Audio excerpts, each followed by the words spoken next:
संस्थापकाय च धर्मस्य सर्वधर्मस्वरूपिणे अवतार वरिष्ठाय रामकृष्णाय ते नमः। আমরা এই শ্রবণ মনন নিদিধ্যাসন, তার মধ্যে মনন পর্যন্ত গত দিনে আমরা আলোচনা করেছি। এরপরে এখন নিদিধ্যাসনের কথা। এখন নিদিধ্যাসনের কথা আমরা বলবো। তো বেদান্ত সরকার নিদিধ্যাসনের লক্ষণ বলছেন, विजातीय देहादि प्रत्यय रहिताद्वितीय वस्तु सजातीय प्रत्यय प्रवाहो निदिध्यासनम। এর মানে কি? তা প্রথমে তো শ্রবণ হলো, যে সমস্ত বেদান্তের তাৎপর্য হচ্ছে অখণ্ড অদ্বিতীয় বস্তু ব্রহ্ম, এটা শ্রবণের মাধ্যমে বোঝা গেল। তারপরে সেটাকেই মনন করা হলো, যুক্তির দ্বারা প্রতিষ্ঠিত করলো, মানে যে সাধক তিনি, তার মানে তখন তার দৃঢ় বিশ্বাস নিশ্চয় হয়ে গেল সাধকের যে অদ্বিতীয় ব্রহ্ম বস্তুই একমাত্র সৎ। এরপরেই নিদিধ্যাসন, এরপরেই আর হচ্ছে প্র্যাকটিক্যাল তত্ত্ব নির্ণয় হয়ে গেল। তারপরে এবারে সেই যে অদ্বিতীয় ব্রহ্ম বস্তুই যে একমাত্র বেদান্তের প্রতিপাদ্য, সেইটাকে বোধ করবার, মানে সেটার বোধে বোধ যাতে হয় সেই চেষ্টাটা করা, এটা দরকার। ঠিক আছে? কেন কি, মানে আসল তত্ত্বটা জানা গেল, তারপরে সেটা পাওয়ার জন্য আপনাকে চেষ্টা করতে হবে। হ্যাঁ, আপনি দিল্লি যেতে চান, তো দিল্লি যেতে গেলে দিল্লি যাওয়ার রাস্তা কি কি কি আছে না আছে সেটা আপনাকে ভালোভাবে জানতে হবে। কে একজন বলল, সে ভুল বলতে পারে, সেটা আবার ভেরিফাই করলেন, সব জেনে নিলেন যে কীভাবে দিল্লি যেতে হবে। তারপরে চুপচাপ ঘরে বসে থাকলেন, তো হবে না। যে পথটা আপনি জেনেছেন দিল্লি যাওয়ার রাস্তাটা, সেই রাস্তায় আপনাকে যেতে হবে। আপনাকে হয় ট্রেনে চড়তে হবে, না বাসে চড়তে হবে, না প্লেনে চড়তে হবে, হেঁটে যদি মনে করেন হেঁটে যেতে হবে। মোট কথা আপনাকে সেই পথে এগোতে হবে, পরিশ্রমটা করতে, মানে চেষ্টাটা করতে হবে। তা নাহলে তত্ত্ব নির্ণয় করে চুপচাপ ঘরে বসে থাকলে তো আপনার লাভ হবে না, তাই না? আমাদের একটা সুন্দর কথা আছে না, যে ওই উদ্যমেন হি সিদ্ধ্যন্তি কার্যানি ন মনোরথৈ নাহি সুপ্তস্য সিংহস্য প্রবিশন্তি মুখে মৃগা। এই যে 7-8 যে সংস্কৃতের বই পাঠ্য আছে, তাদের সমস্ত সুভাষিতাবলীর মধ্যে এই শ্লোকটা আছে না, যে একজন সিংহ, একটা সিংহ, তার যদি ক্ষুধা পায় তাহলে তাকে, হ্যাঁ, প্রথম কথা হচ্ছে তার খাদ্য হরিণ টরিণ কোথায় আছে সেটা ওকে খুঁজতে হবে। তারপরে হরিণ একটাকে খুঁজে টুজে বের করে তারপরে চুপচাপ ঘুমিয়ে পড়লো। এই হরিণটা এমনি এমনি মুখে এসে ঢুকে যাবে, তা তো হবে না। তাকে নিজের চেষ্টা করে সেই হরিণটাকে ধরতে হবে, ধরে খেতে হবে। এই হচ্ছে এইবার শুরু হয়ে গেল নিদিধ্যাসন, যে নিদিধ্যাসন করতে হবে। নিদিধ্যাসন ব্যাপারটা কি না, নিদিধ্যাসন হচ্ছে ধ্যান। ধ্যান কীরকম? আমাদের যোগদর্শনে বলেছেন প্রত্যয়ৈকতানতা ধ্যানম, প্রত্যয়ের একতানতা। এখন আমাদের এই সবসময় আমাদের জ্ঞানধারা, বুঝলেন, সবসময় আপনার কোনো না কোনো একটা, আপনি যতক্ষণ আছেন, এমনকি ঘুমিয়েও, যে স্বপ্ন যে দেখেন, সুষুপ্তিটা বাদ দিয়ে, সব সময়, সুষুপ্তি তো খুব কম হয় আমাদের, কারো কারো কখনো হয় কিনা জানি না, কারো কারো হয়, কিন্তু আমরা জাগ্রত অবস্থাতেও যেমন একটা সব সময় কিছু না কিছু একটা আমাদের জ্ঞান হচ্ছে, ঘুমেও তাই হয়, মানে যেটা আমাদের স্বপ্ন বলে আর কি, মানে সুষুপ্তি নয়, তাতেও তাই হয় না, স্বপ্নই তো দেখেন, এখানের বদলে ওই জগৎ আর কি একটা। তো সবসময় কখনো না কোনো একটা জ্ঞান আপনার মধ্যে, একটা সাইকেল চলছে, একটা জ্ঞান হচ্ছে, আবার ওটা চলে যাচ্ছে, আবার একটা জ্ঞান হচ্ছে, এই যে জ্ঞানের ধারা, সেইটা একটা বয়ে যাচ্ছেই যাচ্ছে। এবং এইটা, এই যে জ্ঞানধারা, এই যে একটা জ্ঞান হচ্ছে, সেটা আবার নষ্ট হচ্ছে, আরেকটা জ্ঞান উৎপন্ন হচ্ছে। আমাদের দার্শনিকরা বিভিন্নভাবে সেটাকে ব্যাখ্যা করেছেন। সেই জ্ঞানের স্বরূপ নিয়ে আলাদা আলাদা সব থিওরি আছে, আলাদা আলাদা সমস্ত মানে ধারণা আছে বিভিন্ন দর্শনে।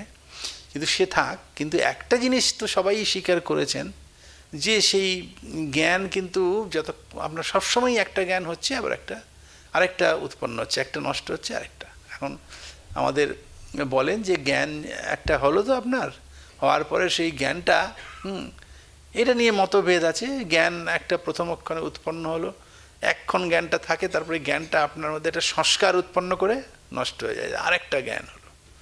এইরকমভাবে চলে, এরকম নৈয়ায়িকরা এরকম বলেছেন।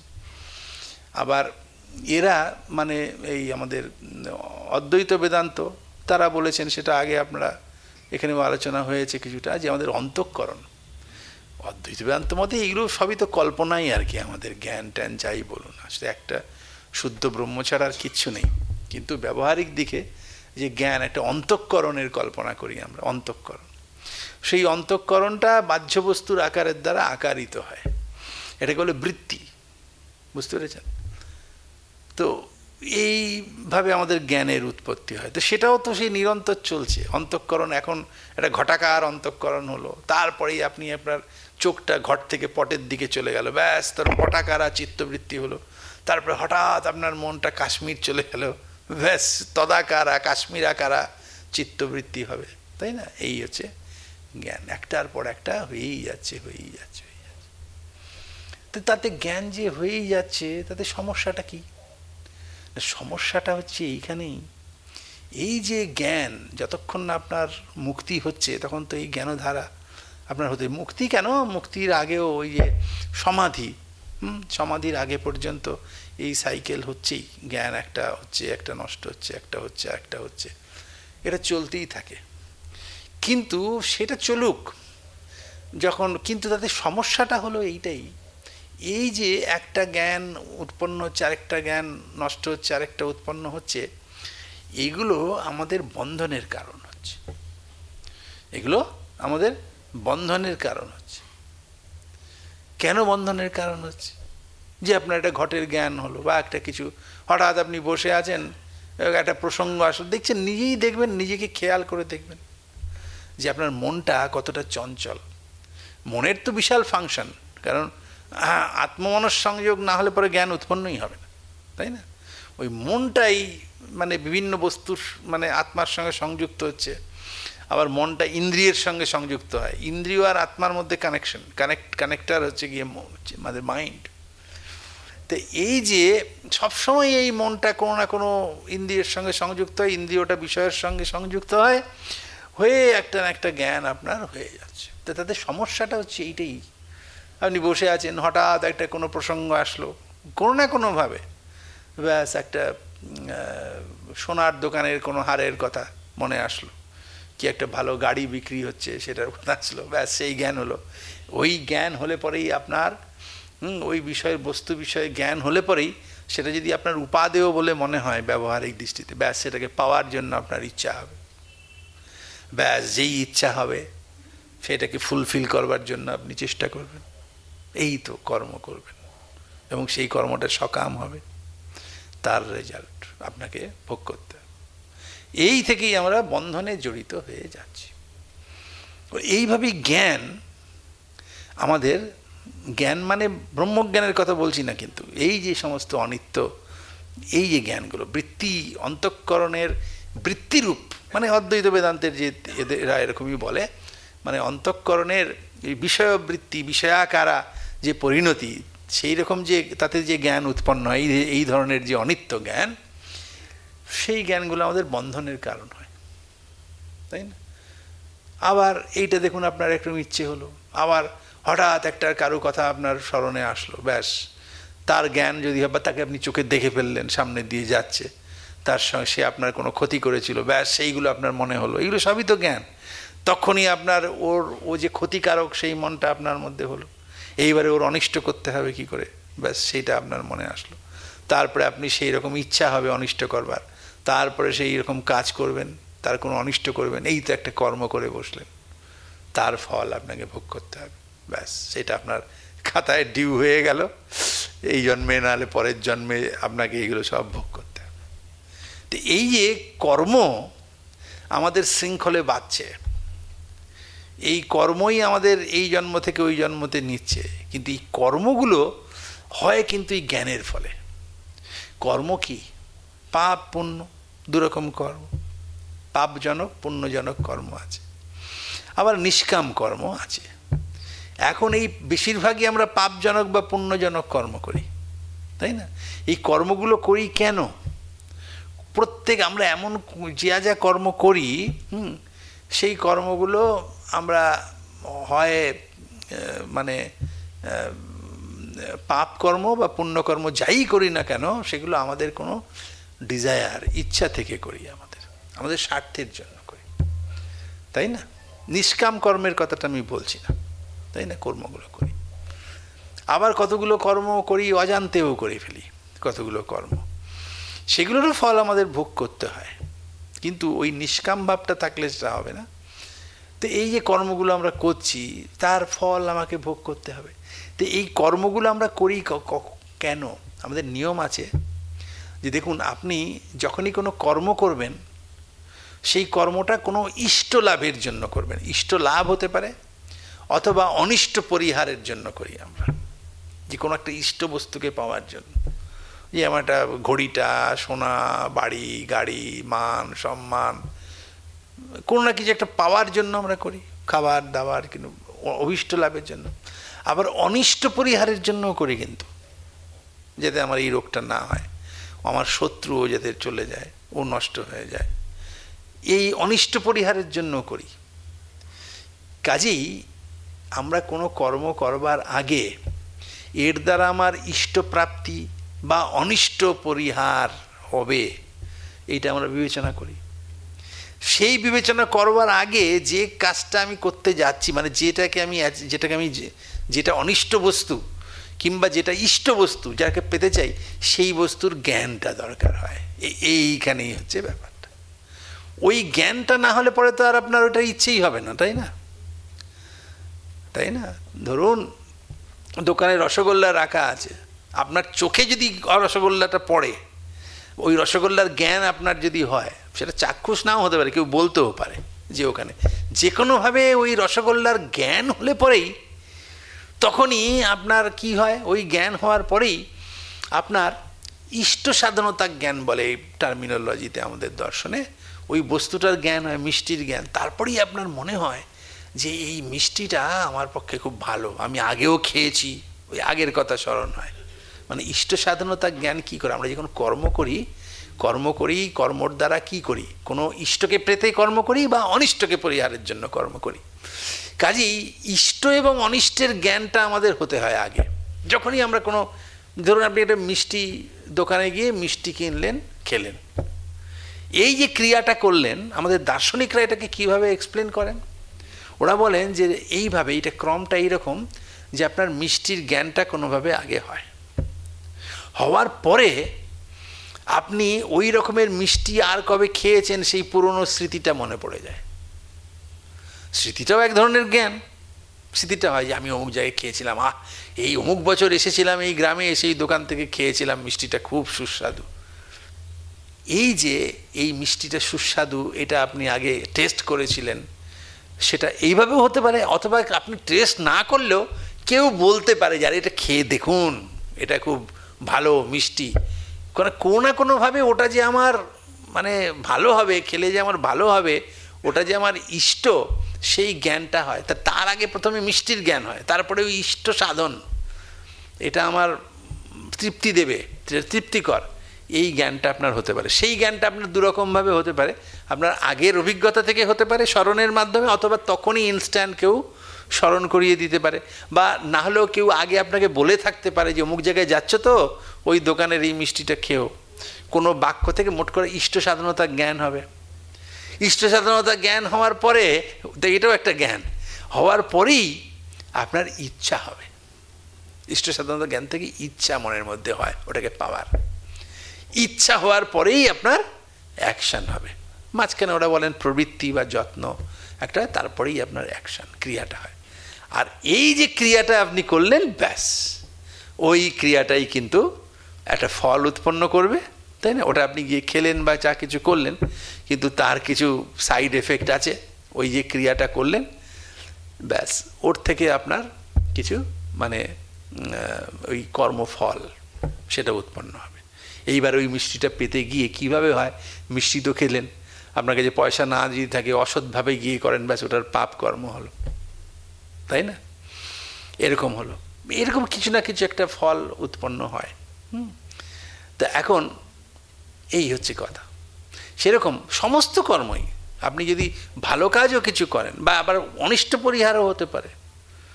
ওই যে বললাম, একটা শত্রুকে দেখলেন, দেখার পরেই আপনার ওর আগের কথা মনে পড়লো, বা কেউ বলে দিয়েছে যে খুব আপনার ক্ষতি করে, এর থেকে ওটা যে আমার অনিষ্ট এই জ্ঞান হলো, এবারে ওকে পরিহার করবার মানে ওকে সরাবার আমার ইচ্ছে হবে, তারপরেই আমি অ্যাকশন করব, করেই সেটা আমার কর্ম তৈরি করবে, সেটা আমার বন্ধনের কারণ হবে। বুঝতে পেরেছেন? কাজেই এই যে কর্মগুলো করছেন, এই কর্মগুলোর পেছনেই হচ্ছে এই জ্ঞান, মানে এই যে এই ধরনের বৃত্তিক জ্ঞান। বুঝতে পেরেছেন? কাজেই এই যে বিভিন্ন রকমের জ্ঞান উৎপন্ন হচ্ছে, সেগুলো আমাদের বন্ধনের কারণ। এই যে মানে বুদবুদের মতো হচ্ছে, কাজেই এইটাকে কোনোভাবে রেগুলেট করতে যদি আপনি পারেন, এই জন্য এইখানেই সব মহাপুরুষরা জোর দিয়ে। হ্যাঁ, কী বলছেন? হ্যাঁ,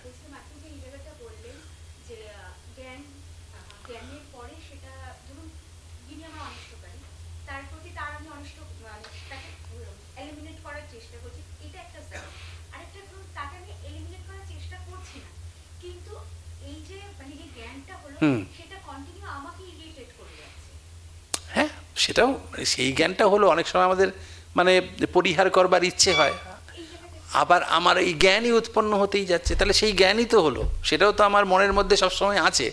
হ্যাঁ, প্রথম কথা ইচ্ছাটা আমার হয়, কিন্তু অনেক সময় যে জ্ঞানটা ওই যেটা বলছেন ওতে ইচ্ছা হয়, কিন্তু ইচ্ছা হয়ে গেলেও অনেক সময় আমার উপায় না থাকলে আমি ক্রিয়াটা করতে পারি না, কিন্তু মনের মধ্যে তো সেই জ্ঞানটা আছেই, ওটা কোনো না কোনো সময়ে আমি সেইটা করবার চেষ্টা করব।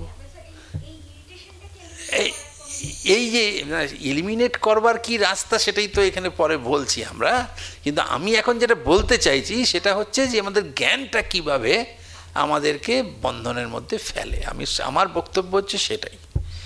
এইবারে এই জ্ঞানটা এই যে বিভিন্ন, এই জন্য এটাকেই শাস্ত্রকাররা বলেছেন ঘটপটাদি জ্ঞান। এই যে ঘটপটাদি, এটা উপলক্ষণ, মানে এই বাহ্য বস্তুর যে সমস্ত জ্ঞান, সেই জ্ঞানগুলো হলেই এই কিছু না কিছু আপনার এই অনিষ্ট হবে সব সময়।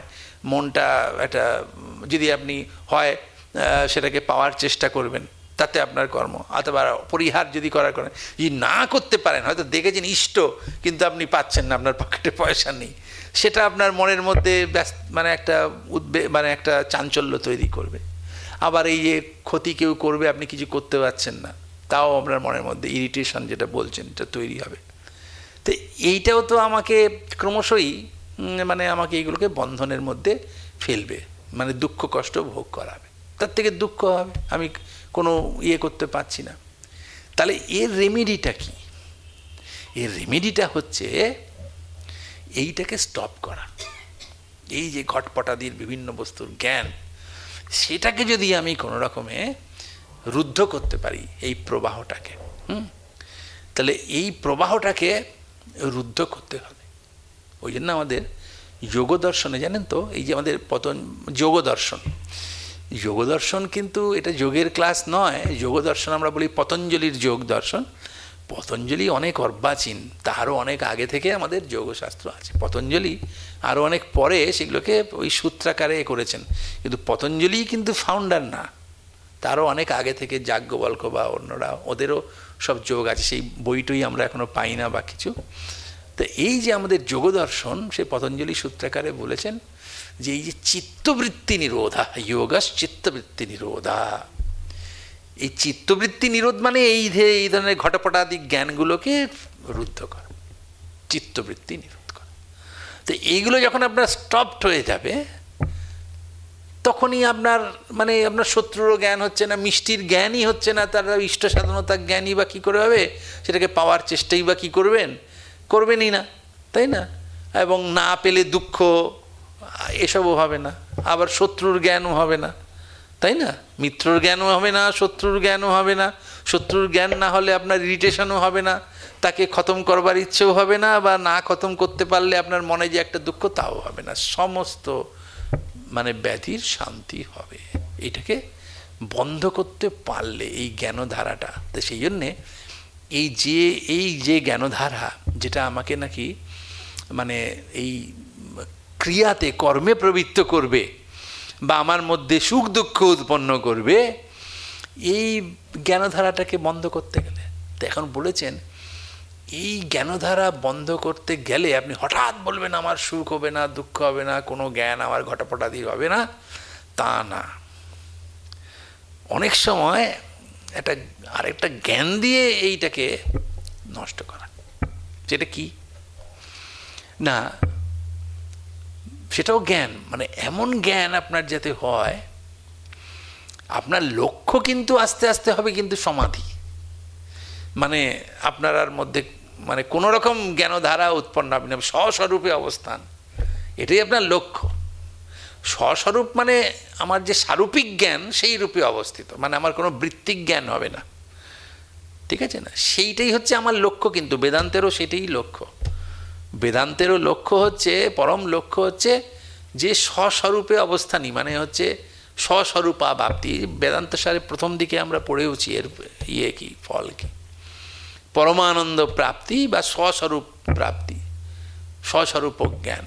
তো স্বস্বরূপ জ্ঞান মানে কি? আপনি তো ব্রহ্ম, মানে এক ব্রহ্মই আছে, আর কিচ্ছু না। আপনারা আলাদা কোনো অস্তিত্ব, আপনারা আলাদা করে কোনো জ্ঞান হবে না, মানে আমি বলে এই জ্ঞানটা আর আলাদা করে কিছু হবে না, এই অবস্থাটা। তার মানে কোনো জ্ঞানই আর উৎপন্ন হবে না, আপনি স্বরূপিক যে আপনি জ্ঞানস্বরূপ সেইভাবেই থাকা, আর কোনো জ্ঞান হবে না। এটাও আমাদের অদ্বৈত বেদান্তেরও লক্ষ্য, যোগদর্শনও সেটা বলেছেন। কিন্তু ওই হঠাৎ করে সমস্ত জ্ঞান চিত্তবৃত্তির নিরোধ হয়ে যাবে না। তো বলছি এই জ্ঞানের মধ্যেও আবার আপাত ভালো আর খারাপ দুটো আছে, তাই না? একদম প্রথম থেকেই আপনি যদি বলে ফেলেন যে আমি এখনো মানে চঞ্চল চিত্ত, আপনি হঠাৎ বলবেন আমি আর কিছু ভাববো টাকবো না, আমার আর কোনো জ্ঞান হবে না, পারাই খুব মুশকিল। 1 সেকেন্ড করে দেখুন না, খুব মুশকিল। আর যদি খুব কেউ মানে অভ্যেস করে থাকে তাও খুব কম সময়ে পারবে, নাহলে পরে সাধারণের কথা বলছি, নাহলে এটা খুব কঠিন, এটা পারা খুব মুশকিল। একদম কোনো চিন্তাই করবে না, কোনো জ্ঞানই হবে না, এই অবস্থাটা একদম প্রথমে পারবেন না। তাহলে কি করতে হবে? তাহলে ওই এলিমিনেট করতে হবে, মানে মানে লক্ষ্য কিন্তু কোনো জ্ঞানই আর হবে না, আমার এই স্বস্বরূপে অবস্থান করব, এইটাই আমার লক্ষ্য। কিন্তু প্রথমে করতে হবে কি, যে জ্ঞানগুলো যে বস্তুর জ্ঞান আমার চিত্তচাঞ্চল্য ঘটাবে, আমাকে এই বন্ধক কর্মে প্রবৃত্ত করাবে, সেই জ্ঞানগুলোকে রুদ্ধ করব, করে এমন জ্ঞান করব, এমন বস্তুর জ্ঞান করব, তার থেকে আমার কোনো কর্ম হয় হোক, কিন্তু সেইটা আমার বন্ধনে ফেলবে না, তাই না? আমাকে আনন্দ দেবে, এই রকম বস্তুর জ্ঞান যাতে আমার হয়। মানে প্রথমেই সব নষ্ট হয়ে যাচ্ছে না, কিন্তু মানে এমন বস্তুর জ্ঞান যাতে আমার না হয় যেগুলো আমাকে পরে অসুবিধায় ফেলবে, এমন বস্তুর জ্ঞান যাতে হয় যেগুলো আমাকে সাহায্য করবে। ওটাও ওই বস্তুর জ্ঞানও আমার লক্ষ্য নয়, আমার লক্ষ্য সমস্ত জ্ঞানই স্টপ করে দেওয়া, মানে এইসব বস্তু। কিন্তু প্রথম সেটা আমার দরকার ইনিশিয়াল স্টেজে। সেই জন্যে কী করতে হবে, যে ধরুন নর্দমা দিয়ে বা নালা দিয়ে জল যাচ্ছে, আমার লক্ষ্য হচ্ছে যে ওই নালাতে একদম পার্মানেন্টলি জল বওয়াটাই বন্ধ করব। কেন ওটা হচ্ছে? তো বন্ধ করতে গেলে তো প্রথমে ওই নালা দিয়ে সব পচা জলগুলো যাচ্ছিল, তাই না? তো আমার প্রথম কাজ হবে ওই পচা জলের ধারাটাকে যদি আমি বন্ধ করতে পারি, শুদ্ধ জল নিরুপপ্লব, মানে কোনো মানে এই সমস্ত বাজে ময়লা কোনো অংশ থাকবে না, শুদ্ধ জলের প্রবাহ যেন যায়, এই ব্যবস্থাটা করা। ভালো জলের প্রবাহ, মানে সুগন্ধিযুক্ত জল। আমি চাই এখানে জলে কোনো রকম গন্ধ, আর জলের প্রবাহ মানে কি, আমি চাইছি যে একদম মানে নির্মল জলই থাকবে আর কি, সোজা কথা। কোনো ধারাটার একটা যাচ্ছে আরেকটা যাচ্ছে তা নয়, আমি চাইছি যে একটা বিশুদ্ধ নির্মল জলই থাকবে, আর কিছু না। কিন্তু প্রথমে কি করছি, ওখানে ময়লা জল যাচ্ছে, তো সেখানে আমাকে কী করতে হবে, প্রথম ওই ময়লাগুলোকে বাদ দিয়ে ওই জায়গাতে যদি সুগন্ধি জলের প্রবাহ চলতে থাকে সেই ব্যবস্থা করব। তারপরে আস্তে আস্তে সেই সব স্টপ করে একদম একদম ফ্রেশ জল থাকবে শুধু পারমানেন্ট। তা এখন এইটাই এ কথা যে প্রথমে একদম ওইগুলোকে মানে সমস্ত জ্ঞান আর কোনো হবে না, সেইটা বন্ধ করে কি করতে হবে? ওই জন্যই তো বলেছেন সগুণ ব্রহ্মের উপাসনার কথা বলেছেন প্রথমে। অদ্বৈত বেদান্তের লক্ষ্য কিন্তু ওই ঈশ্বরের ধ্যান এবং ঈশ্বর সাক্ষাৎকার হয়ে গেলেই কিন্তু অদ্বৈত বেদান্ত শেষ হলো না। ঈশ্বর সাক্ষাৎকার করার পরে ঈশ্বর আর আমি যে অভিন্ন, ওই যে তত্ত্বমসি, ওইটার অবধারণ করতে হবে যে ঈশ্বরও ব্রহ্ম, আমিও সেই ব্রহ্ম, ব্রহ্মরূপে আমাদের কোনো ভেদ নেই। তারপরে তারও উপরে উঠে ঈশ্বর এবং আমিত্ব সব বাদ দিয়ে শুদ্ধ ব্রহ্মই থাকবেন। এই স্টেটটায় যাওয়া হচ্ছে অদ্বৈত বেদান্তের কথা। কিন্তু তার আগে পর্যন্ত ওই ঈশ্বরের সগুণ ব্রহ্মের উপাসনা করতে হবে। এবং তখন ওই যে সগুণ ব্রহ্মের উপাসনা যখন আমি করব, তখন কিন্তু আমার চিত্তবৃত্তি পুরো তো নিরোধ হবে না, তাই না? কারণ আমার ওই ব্রহ্ম বিষয়ক মানে ঈশ্বর বিষয়ক চিন্তা হবে, এইসব হবে। বা এরও পরে আপনি যখন অহং ব্রহ্মাস্মি, এখানেই আছে একটু পরে, আমি ব্রহ্ম, এইসব যখন আমি ভাবছি, তখন কি আমি ব্রহ্ম, আমি ব্রহ্মকে জানি, যাই হোক, তাহলে এইখানে আমি বলে একটা আলাদা বোধ আছে, ব্রহ্ম একটা আলাদা বস্তু, জ্ঞেয় রূপে আলাদা আছে, তাই না? এবং আমি ব্রহ্মকে জানছি, এই জানা যে ক্রিয়া, সেটার বোধ আছে তো, তাই না? কিন্তু এইটারও ঊর্ধ্বে উঠতে হবে, এই ধরনের কোনো আর কিছু মানে যাতে জ্ঞান নাই হয়। আমি ব্রহ্মকে জানি, আমিও আর থাকবে না, জানাটাও থাকবে না, ওই ব্রহ্মই থাকবে। এই অবস্থাটাই কিন্তু অদ্বৈত বেদান্তের লক্ষ্য। কিন্তু তার আগে আমি ব্রহ্মকে জানি, এই অবস্থায় তো আসতে হবে। এবং সেই অবস্থায় আসতে হলেও আগে সগুণ ব্রহ্মের উপাসনায় সব আছে, তাই না? এইসব করতে হয়। তো তখন কি করতে হয় যে এই যে এই মানে আপনি সগুণ ব্রহ্মের উপাসনা করলেন, সবই করলেন, কিন্তু এই অহং ব্রহ্মাস্মি যখন ভাববেন, তখন আপনাকে এই যে বাহ্য বস্তুর যে জ্ঞানগুলো হচ্ছে, সেই জ্ঞানের ধারাটাকে স্টপ করতে হবে। স্টপ করে এই যে আমি ব্রহ্ম, অহং ব্রহ্মাস্মি, এটা যে ভাবছেন, তাই না? সেখানেও কিন্তু আমি জ্ঞাতা, জ্ঞেয়, জ্ঞান, এইসবের জ্ঞান হচ্ছে, কিন্তু আমার লক্ষ্য কিন্তু জ্ঞাতার জ্ঞানও হবে না। এটা জ্ঞাতা, এটা জ্ঞেয়, এটা জ্ঞান, এই জ্ঞানগুলোরও ওপরে যেতে হবে। কিন্তু প্রথমে ওই ঘটপটাদির যে জ্ঞান এসব হচ্ছে, টুকরো টুকরো করে আমাকে মানে সংসারে গিয়ে ফেলছে, ওইটা স্টপ করে অন্তত এই জ্ঞানগুলো হোক। আমি জানছি এগুলো মানে এগুলোরও পারে যেতে হবে, কিন্তু প্রথমে এইটাই অন্তত হোক, তাই না? এইটা কি অনেক সেই জন্যে আমাদের চিন্তা সব সময় আমাদেরকে মানে আমাদের মনের মধ্যে যাতে কোনো খারাপ চিন্তা কোনো এই না এসে জোটে, সেই ভাবনা ভাবতে বলেছেন। দেখুন, অদ্বৈত বেদান্তের লক্ষ্য হচ্ছে কিন্তু সেই অহম ব্রহ্মাস্মি, মানে ব্রহ্মজ্ঞান, এটাই অদ্বৈত বেদান্তের লক্ষ্য। অদ্বৈত বেদান্তের লক্ষ্য কিন্তু আমি ঈশ্বরের দাস হয়ে থাকলাম, ঈশ্বরকে জানলাম, ঈশ্বরের দাস হয়ে থাকলাম, এইটা অদ্বৈত বেদান্তের লক্ষ্য নয়, তাই না? আমরা তো অদ্বৈত বেদান্তের বই পড়ছি। অদ্বৈত বেদান্তের লক্ষ্য কিন্তু এই পর্যন্ত নয়, তারও ওপরে আছে, কিন্তু অন্যদের আছে ঈশ্বর। কিন্তু প্রথমের দিকে এই যে এই সগুণ ব্রহ্মের উপাসনা করুন বা যাই করুন, বা অহং ব্রহ্মাস্মিও ভাবুন, সেইখানে প্রথমে আপনার ওই বিজাতীয় যেগুলো আপনাকে বিপদে ফেলবে, সেটা কিন্তু শুধু অদ্বৈত বেদান্তি না, যারা ঈশ্বরের মানে আরাধনা করেন, ভক্ত যারা, তারাও কিন্তু চায় যে আমি ভগবানের দিকে মন দিতে গেলে এই সংসারের ঘটপট, এই সমস্ত বিষয়ের জ্ঞান যাতে আমার না হয়। কারণ ওইগুলো জ্ঞান হলে পরেই ওই মলিন চিন্তা আমার মধ্যে আসবে।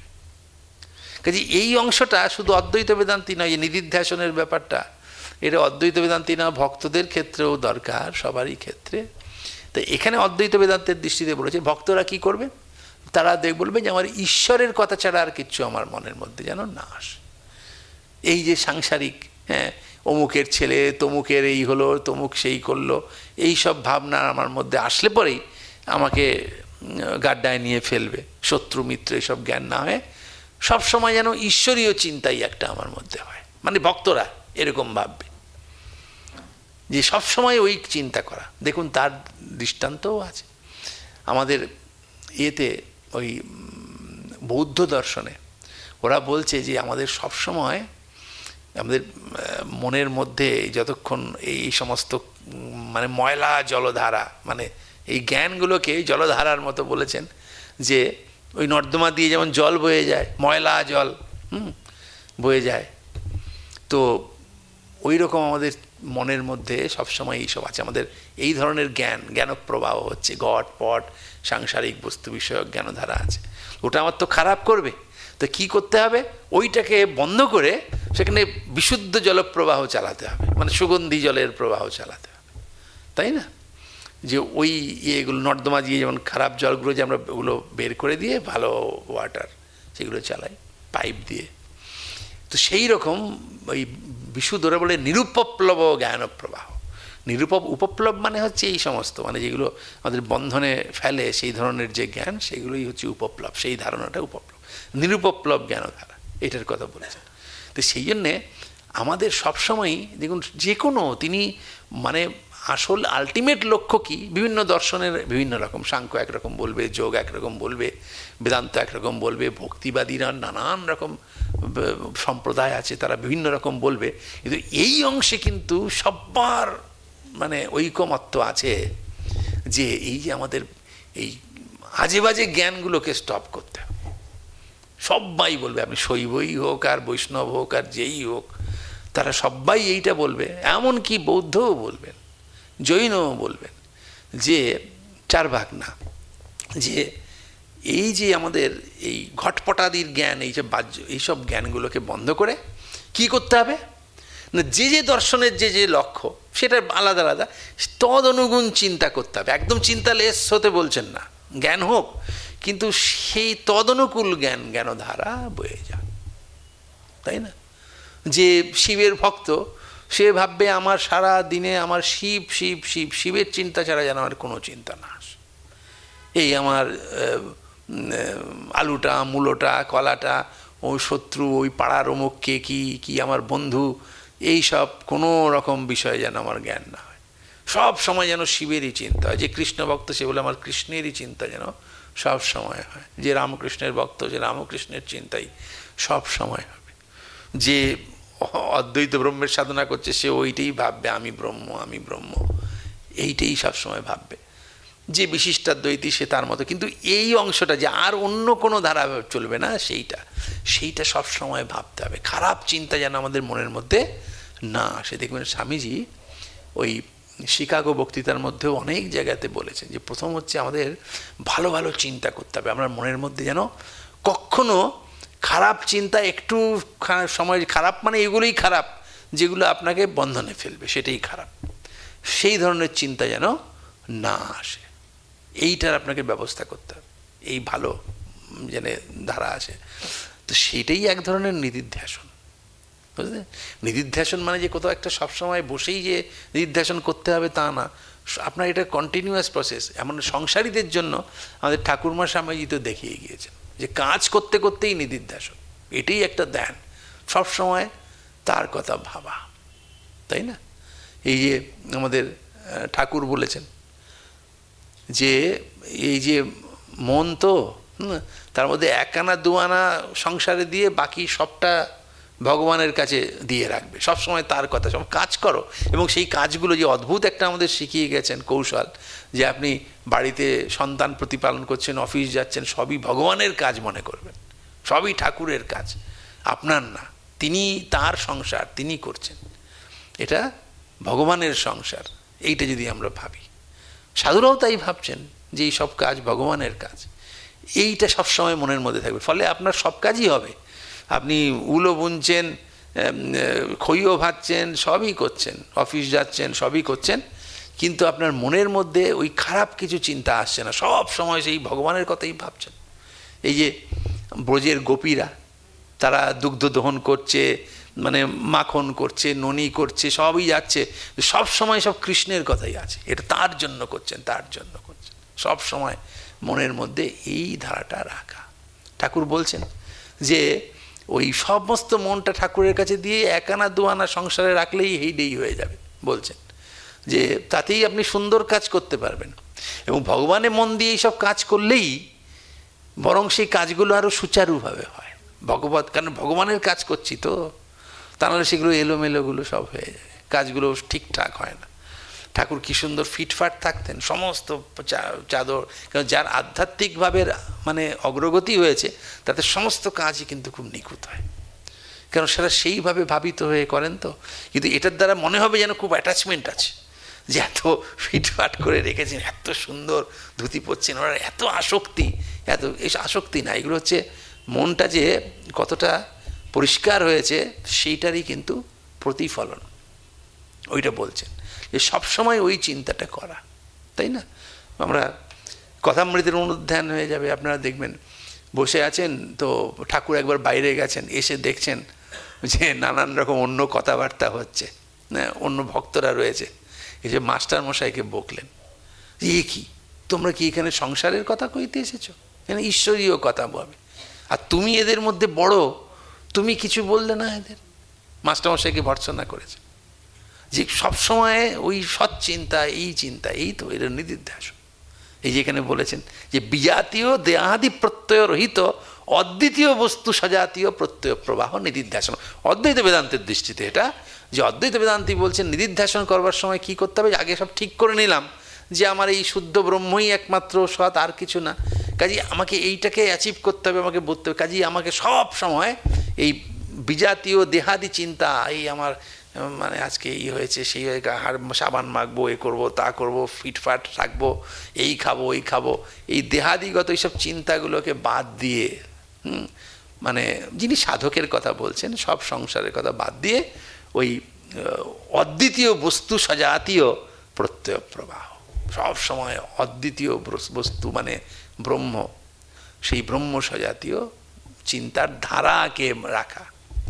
মানে তার মানে ধারা মানে কি, এটা এখনো সমাধি হলো না, কিন্তু ধ্যান মানে হচ্ছে এই একটা কোনো বস্তু বিষয়ক চিন্তার ধারা। আপনি ধরুন কৃষ্ণের কথা ভাবছেন, কৃষ্ণের একটা মূর্তি আপনার মনে ভাসলো, এটা একটা জ্ঞান হলো, তারপরে আবার কৃষ্ণেরই জ্ঞান, মানে অনন্তর, মানে একটা জায়গায় স্থির হলো না ঠিকই, মানে একদম কৃষ্ণই আপনার মধ্যে একটাই জ্ঞান আছে সেরকম না, কৃষ্ণের জ্ঞান হলো, তারপরে কৃষ্ণের মূর্তি, সেটার জায়গায় পরে আবার কৃষ্ণেরই মূর্তি, এরকম বারবার বারবার, মানে মনটা আসলে এটা এক ধরনের প্র্যাকটিসের মতো। কৃষ্ণের মূর্তি আপনি ভাবছেন, কখনো মনটা তার থেকে সরে গেলে আবার তাকে জোর করে টেনে এনে ওই জায়গাতে রাখা, মানে ওই কৃষ্ণেরই মানে জ্ঞান আপনার হচ্ছে, ওই কৃষ্ণেরই জ্ঞান, কৃষ্ণেরই জ্ঞান, ওই রিং হয়ে যাচ্ছে, কালীরই জ্ঞান হয়ে যাবে। তো এইটা হচ্ছে নিদিধ্যাসন, সেটা এক জায়গায় করে বসেই করে সবাই, কিন্তু আমাদের ঠাকুরমা স্বামীজি দেখিয়েছেন আমাদের সংসারের লোকের আমরা কী করবো, আপনি চাকরি করেন, আপনাকে পরিবার প্রতিপালন করতে হবে, তাই না? সেই ঠাকুর বলছেন না, প্রতাপের ভাই এসেছিল, বলল এখানে কদিন ছিল, বললো আমি এখানেই থাকবো, বলে আমি বকলুম যে সন্তান স্ত্রী তাদেরকে শ্বশুর বাড়িতে রেখে তুমি এইখানে তাদের কি পাড়ার লোকেরা খাওয়াবে, কাজে তুমি নিজের কাজ বুঝে নাও, নিয়ে গিয়ে করো। তা এখন তাহলে বললেন যে, তারপরে আরে বাবা উনি তো ভালোই করছিলেন, এখানে ধ্যান করতে লোকে পাঠিয়ে দিলেন কেন? না, ওইগুলো থেকে বেচাল হলে হবে না, তুমি যখন সংসার করেছো, কাজে তাদের দেখবার দায়িত্ব তো আমার, তাই না? তোমার নিতে হবে, কাজেই সেখানে তো মানে আমার কর্তব্যটা করতে হবে, নাহলে তো অন্যায় হবে। কিন্তু তার মধ্যেই ভগবানকে ডাকা যায়। মাস্টারমশাই উদাহরণ না, মাস্টারমশাই উদাহরণ। মাস্টারমশাইকে বলেছেন, দেখুন কত ঠাকুর সব ঠিক আছে, মাস্টারমশাই এখানে থাকলেন, এসে ঠাকুর বাড়িতে প্রসাদ পেলেন, ধ্যান করবেন, এই একদিন দুদিন যাওয়ার পরেই ডেকে বলেছেন তুমি তোমার রাঁধুনিকে নিয়ে এসে রান্না করে। বলে কেন? বলে এটা ঠিক নয়, এখানে সব কাঙালদের জন্য রানী রাসমণির ব্যবস্থা আছে, তুমি তো চাকরি করো, তুমি নিজের পয়সায় তেল চাল ডাল কিনে রাঁধুনি নিয়ে আসো, নিজে না পারো তাকে দিয়ে রাঁধিয়ে খাবে। কত মানে কেন কি ওটা একটা বদ অভ্যেস, মানে আমরা অনেক সময় ওই মানে মনটা আমাদের অন্য পথে নিয়ে যায় ফাঁকি মেরে, যে কী আছি আমি এখানে আছি সুন্দর প্রসাদ খাচ্ছি, কিন্তু এই যে তুমি তোমার নিজের কাজ থেকে সরে গেলে, নিজের টাকা পয়সাকে বাঁচিয়ে ফেললাম, হ্যাঁ নিজের পরিশ্রমটাকে বাঁচিয়ে নিলাম, সেই সব কোনো ফাঁকি থাকা চলবে না। তো যাই হোক, তো ওই যে ওকে বকলেন, তাই না? এবং সিসি মাও দেখুন বলছেন কি, যে সবসময় কোনো না কোনো কাজ করতে বলছেন, এবং সেই কাজের মধ্যে মধ্যেই ভগবানকে স্মরণ করছেন। কেন না, ওই বাজে চিন্তা সেগুলো যাতে মনের মধ্যে এসে ভিড় না করে, যেটা আমাকে বন্ধনের মধ্যে ফেলবে। কখনো কোনো ভালো কাজ করা এবং তার মধ্যে মধ্যে সবসময় স্মরণ করা ভগবানকে। তো এটা হচ্ছে ভক্তদের দিক থেকে, এখানে অদ্বৈত বেদান্তি অন্যরকম, কিন্তু এই জিনিসটাই তো আমাদের নিতে হবে সব সময়, তাই না? তো এই যে ওখানেও বলেছেন প্রত্যয়ের একতা আনতা, মানে কোনো এক বিষয়ক চিন্তার ধারা, তাই না? কিন্তু আমাদের তো তা হয় না, তো নিদিধ্যাসন হয় না, তাই না? এই এখন এইখানে বসে আমরা বেদান্ত সারের কথা বলছি, এখন নয় আমাদের এই চিন্তাগুলি হচ্ছে, একটু পরে ওখানে বাইরে গেলেই তারপর আবার অন্য একটা চিন্তা হয়ে যাবে, যে আমি এখন এই অটো ধরবো, বাস ধরবো, গাড়িতে উঠবো, রাস্তায় জ্যাম হবে কি না, সেই সব চিন্তা আসলো, এটা গেল। দেখবেন সাইকেলটা কীরকম হয়, তারপরে আপনি বাড়িতে গেলেন, যাওয়ার পরে তখন এইটা বন্ধ হয়ে গেল, তারপরে আবার একটা আছে, অন্য একটা কোনো চিন্তা আসলো। এইগুলোই আমাদেরকে সবসময় করে রাখছে, ভিড় করে রাখছে। তো এই যে, কিন্তু আমাদের যে ভক্ত, সে সবই করবে, বেরোবে, যাবে, গাড়িতে উঠবে, গাড়িতে যাবে, কিন্তু মনটা কিন্তু ওই একটা দিকের মধ্যে রয়েছে, যেন একটা বুধ হয়ে অন্য দিকে মানে আছে। সে সবই করছে, কিন্তু যেন মনে হচ্ছে যেন কেমন একটা আনমনা ভাবে সমস্ত কিছু করছে, তাই না? এইটাই একদম যখন স্থির হয়ে যায় আর ধারাটারা নয়, তখনই সেটা সমাধি। এই নিদিধ্যাসন আর সমাধির মধ্যে একটু ফারাক আছে।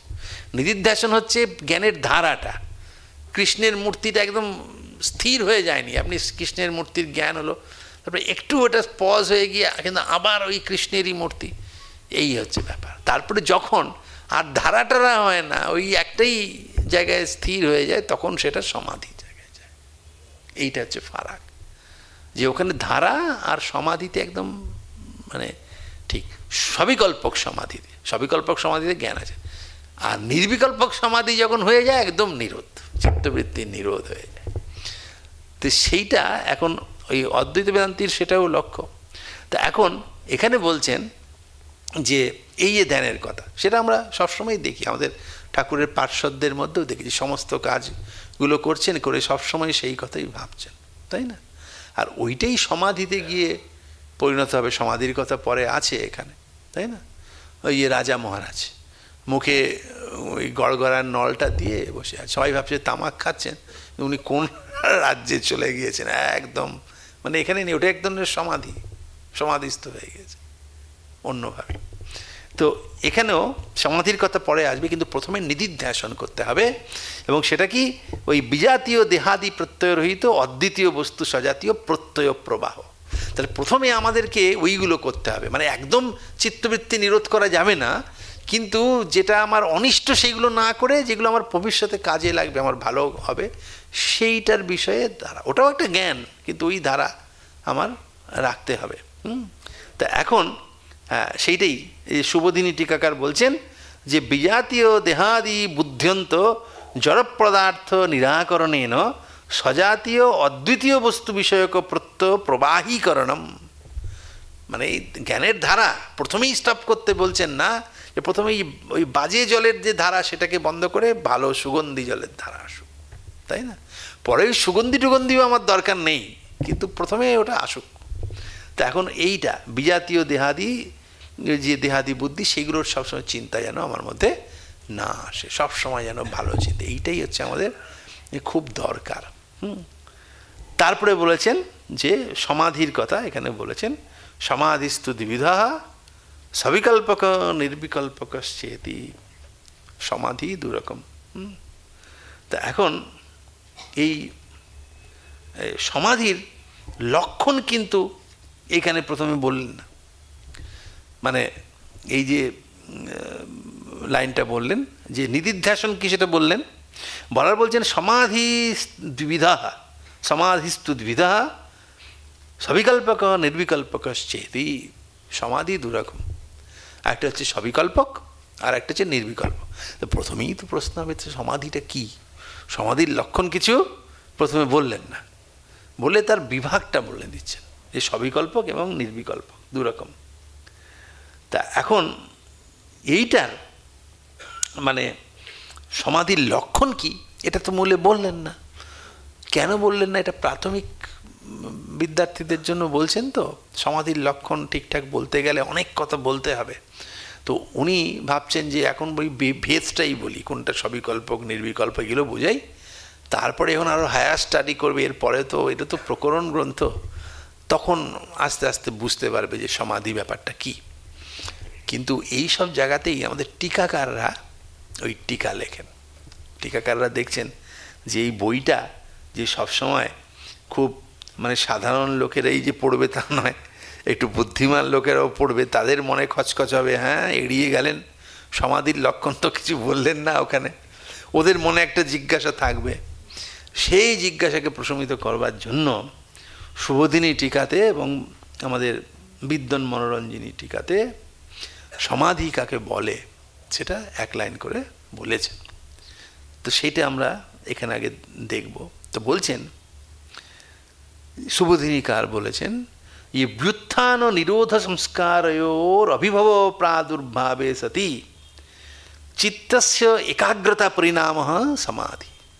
समाधि এইটা বললেন যে বুদ্ধ্যান নিরোধ সংস্কারয়োহ অভিভব প্রাদুর্ভাবে সতি চিত্তস্য একাগ্রতা পরিণাম। কিন্তু এইটা একটু কঠিন হয়ে গেল, কিন্তু এটা বললেন। এখন এই যে বললেন যে বুত্থান নিরোধ সংস্কার মানে কি, যখন যে আসলে কথা চিত্তস্য একাগ্রতা পরিণাম, এটাই হচ্ছে সমাধি, সমাধির আসল লক্ষণ। কিন্তু এই সমাধিটা কখন হয়? আমাদের সমাধি অবস্থাটা কখন হয়? সমাধি হচ্ছে একাগ্রতা পরিণাম। কোনো একটা কোনো বস্তু বিষয়ে মানে প্রবাহ থাকবে না, সেই বস্তুটাই আমার একমাত্র জ্ঞানের বিষয় হবে। মানে জ্ঞান, ওই একটাই জ্ঞান থাকবে, ওটা নানা জ্ঞান হবে না, একখানেই জ্ঞান, ওইভাবে যে স্থির, সেটাই হচ্ছে সমাধি। মানে মানে একটা বৃত্তি হচ্ছে, আরেকটা বৃত্তি তার জায়গায় আসছে, সেটা নয়, একাগ্র হয়ে থাকবে। মানে আমি যদি কৃষ্ণের মূর্তি, আমার ওই কৃষ্ণের মূর্তিটাইতেই আমার চিত্ত স্থির হয়ে আছে, এবং ওই কৃষ্ণের মূর্তি যে আমি ভাবছি, তো ওর মধ্যে আর কোনো প্রবাহ থাকবে না, বুঝতে পারলেন? মানে একটা দ্বীপ যেমন নিবাত নিষ্কম্প হয়ে থাকবে, সেই রকম। মানে দ্বীপটা জ্বলছে কিন্তু একটু হেলছে দুলছে, এরকম না, এই অবস্থাতে মানে স্থির হয়ে রইল। নিদিধ্যাসনে একটু চেষ্টার ব্যাপার আছে, মানে একটু একটু এদিক ওদিক হিলতে তিলতে চাই, আমি জোর করে সেটাকে এক জায়গায় ধরে রাখছি। কিন্তু যখন সেটা একদম অভ্যাসে এসে এমন হবে যে আমার আর হেলবে দুলবে না, ওইটা হচ্ছে সমাধি। তা এখন এই একাগ্রতা পরিণাম, কোনো এক বিষয়ে স্থির হয়ে থাকা, সেটা কিন্তু সেটা কি করে হয় সেইটা বলতে গিয়েই একটু কঠিন বলে ফেলেছেন। কঠিন কিছু না, আমাদের অনেক রকম জ্ঞান হয়, তাই না? তা আপনার এই স্মৃতিগুলো বড় সমস্যা তৈরি করে। ধরুন আপনি এই মানে একটা কিছু ভাবছেন, ধরুন এই ধ্যান করছেন না, সবাই তো দীক্ষা টিক্ষা নিয়েছেন, তাই না? তো যারা নিয়েছেন বা না হলেও আপনি চেষ্টা করে দেখবেন, ধরুন কৃষ্ণের মূর্তি আপনি ভাবছেন, ভাবতে ভাবতে হঠাৎ আপনার কৃষ্ণের মূর্তি চিন্তা করতে করতে ভাবছেন, হঠাৎ আপনার মনে হলো কটা বাজে দেখি, এই তো ওই দোকানে ওই বলে এসেছি আনতে যাব তেল, এই যে মাঝখানে কথাটা মনে পড়ে, আরও একটা অন্য কোনো কথা আপনার মনে হয়ে গেল, তো ওই জায়গাটার থেকে তো হয়ে গেল। তো সমাধি হচ্ছে এমনই যে যেখানে আপনার চিত্তটা একদম স্থির হয়ে গেল, সমাধি অবস্থায় স্থির হলো। কিন্তু কখনো কখনো আমাদের আগের আগে যে সমস্ত জ্ঞান আমাদের হয়েছিল, সেগুলো সংস্কার উৎপন্ন করে যায়, তো সেই সংস্কার থেকেই কিন্তু স্মৃতি হয়। এই সংস্কারটা থেকেই স্মৃতি হয়, এবং স্মৃতিও কিন্তু দেখুন ভালো ভালো স্মৃতিগুলো আমাদের আনন্দ দেয়, সেই আনন্দও ক্ষণিক। খারাপ খারাপ স্মৃতিগুলো কি দুঃখের কারণ হয়, এবং ওই স্মৃতিও আপনাকে বিভিন্ন কর্মে প্রবৃত্ত করে। এখন আমাদের ব্যাপার হচ্ছে আমাদের যেন কোনো রকম জ্ঞান আর উৎপন্ন না হয়, কিন্তু এই যে আপনি সমাধিতে গেলেন বা কোনো একটা বিষয়ে আপনি ধ্যান করছেন বা একাগ্র হয়েছে চিত্ত, কিন্তু কখনো কখনো ওই যে আপনার সংস্কারগুলো ছিল সেইগুলো আবার উদ্বুদ্ধ হয়ে আপনাকে সমাধি থেকে বের করে আনতে পারে। এই সমাধি থেকে বেরিয়ে আসাটাই হচ্ছে কি বলে বুত্থান। বুত্থান মানে কি? ওটা বিশেষ উত্থান, বি উত্থানও ব্যুত্থানও। এই যে ঘুম থেকে আমরা উঠি, এটাও একটা উত্থান। তো এই যে সমাধির থেকে যে উত্থান ব্যুত্থান, সেই বুত্থানের কারণ কি? ওই সংস্কারগুলো। তো যখন ওই সংস্কারের নিরোধ হয়, এমন অবস্থা হয় যে আপনার আগে যা জ্ঞান হয়েছিল সংস্কার করে গিয়েছে ঠিকই, কিন্তু সেই সংস্কারগুলো আর জাগবে না।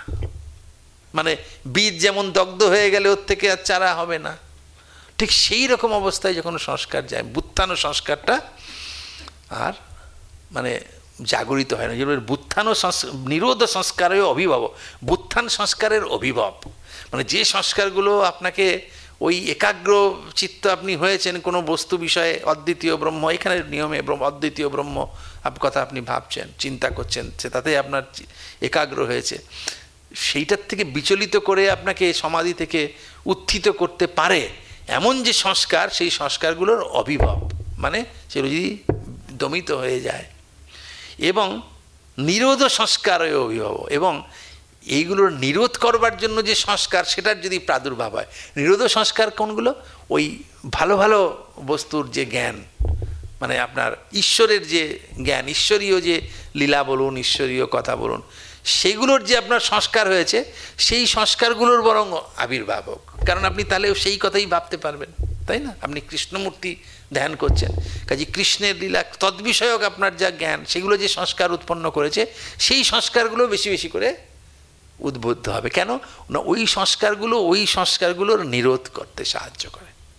মানে এবং ভবিষ্যতেও আপনাকে ওই নির্বিকল্পক সমাধিতে যেতেও এইসব ভালো, ওই যে বললাম ভালো সংস্কারগুলো, সেই জন্যই বলেছেন যে বুত্থান ও নিরোধ সংস্কারে অভিভব প্রাদুর্ভাবে, মানে বুত্থানের সংস্কার যেগুলো, সেগুলোর অভিভব, সেগুলো দমিত হবে, এবং নিরোধ সংস্কারের প্রাদুর্ভাব হবে। যে সংস্কারগুলো, যে জ্ঞানজনিত সংস্কারগুলো আপনাকে মানে মোট কথা ওই একাগ্রতা থেকে বিচলিত করবে না, মানে চিত্তবৃত্তিকে নিরোধ করতে সাহায্য করবে, সেই সব সংস্কারগুলোর যখন অভিভব মানে আবির্ভাব হয়, তখন এই যে অবস্থাটা হয়, চিত্ত যে একাগ্র হয়ে যায়, যে আপনি সবসময় কৃষ্ণের কথাই ভাবছেন, আপনার কৃষ্ণের যে লীলা কথা, সেইগুলোর সংস্কারগুলোই উদ্বুদ্ধ হচ্ছে, কিন্তু অন্য সংস্কারগুলো দমিত হয়ে গেল। এই যে আপনি কৃষ্ণতে একাগ্র হয়ে থাকলেন, বা যে কোনো মূর্তি বা অদ্বয় ব্রহ্ম কথাই যে ভাবছেন, এই অবস্থাটাকে, একাগ্রতা পরিণামকে বলে সমাধি। সেটা মূলে বললেন না, ওই নিদিধ্যাসন থেকে এখানে একটা ফারাক। নিদিধ্যাসন একটা প্রবাহ, এখানে প্রবাহ না, একদম নিবাত নিষ্কম্প, একদম ওতে স্থির হয়ে যায়। এই জন্য এত বুত্থান নিরোধের কথা না বলে বিদ্বন মনোরঞ্জনীকার বলেছেন চিত্তস্য জ্ঞাতমনা নিশ্চলা অবস্থানম সমাধি। চিত্তটা সোজা কথা জ্ঞেয়, যে বস্তুটাকে আপনি ধ্যান করছেন, যে বস্তুকে আপনি চিন্তা করছেন, তদ্রূপে চিত্তটা স্থির হয়ে থাকবে। এইটাই, ওটা হতে গেলেই স্বাভাবিকভাবেই বুত্থান সংস্কারগুলোর অভিভব এবং আপনার এই নিরোধ সংস্কারের আবির্ভাব হলেই ওটা হবে। ওটা আলাদা করে বলবার দরকার নেই। যে ওই বললেন যে ওই চিত্তের জ্ঞাকারে নিশ্চল অবস্থা, মানে ওই জ্ঞেয় যে কৃষ্ণ মূর্তি বলুন বা যা বলছেন এই অদ্বয় ব্রহ্ম, তদ্রূপেই একদম চিত্তটা স্থির হয়ে থাকবে, শুধু সেটার বাইরে আর কিছু ভাববে না। তাহলে নিদিধ্যাসনের সঙ্গে পার্থক্য হলো কী করে না? নিদিধ্যাসনে স্থির নয়, প্রত্যয় প্রবাহ আছে, এখানে প্রবাহের ব্যাপারটা নেই। এইটা হচ্ছে নিদিধ্যাসন এবং সমাধির মধ্যে ফারাক। মানে সেই সমাধিও আবার দুরকম আছে, সবিকল্পক নির্বিকল্পক, কিন্তু যে সবিকল্পকই হোক আর নির্বিকল্পকই হোক, সেখানে ওই একাগ্রতাটা রয়েছে। কিন্তু ওই নিদিধ্যাসনে কিন্তু ওই মানে একাগ্রতা, মানে একবার জ্ঞান হলো ওটা সরে গিয়ে আবার আরেকটা মানে সজাতীয় জ্ঞান প্রবাহ, মানে এক জায়গায় স্থিরতাটা নেই। এইটা হচ্ছে এর মধ্যে ফারাক। তো সেই জন্যে কোনটা সমাধি কি সেটাই আর কি প্রথমে বলবার কথা। তো সেটা প্রথমে বললেন না, দুটো বিভাগের কথা বললেন, কিন্তু কেন বললেন না আপনি নিশ্চয়ই বুঝতে পারলেন যে এখানে এরা সমাধির যে লক্ষণগুলো বলেছেন টিকাতে, এটা একটু মানে বুঝতে কঠিন বলেই ওরা ভেবেছেন যে বিগিনাররা এর পরে বুঝবে। এখন এগুলো বলছি না, এখন ভেদগুলোই বলছি বলে উনি সরাসরি তত্র সবিকল্পক নাম ওই জ্ঞাত্রিক জ্ঞানাদি বিকল্প লয়ান অপেক্ষায়া অদ্বিতীয় বস্তুনি তদাকারাকারিতায়া চিত্তবৃত্তি অবস্থানাম ইত্যাদি করে ওই সবিকল্পক সমাধির কথা বলবেন, তারপরে নির্বিকল্পক সমাধির কথা বলবেন। তো তত্র সবিকল্পক নাম ও জ্ঞাত্রিক জ্ঞানাদি বিকল্প লয়ান অপেক্ষায়া এই লাইনটা থেকে আমরা আগামী দিনে পড়ব। আজকে এই পর্যন্তই থাকলো। ওম নিরঞ্জনম নিত্যমনন্তরূপম ভক্তানুকম্পাধৃত বিগ্রহম বৈশাবতারম পরমেশমিড্যম তং রামকৃষ্ণম শিরসা।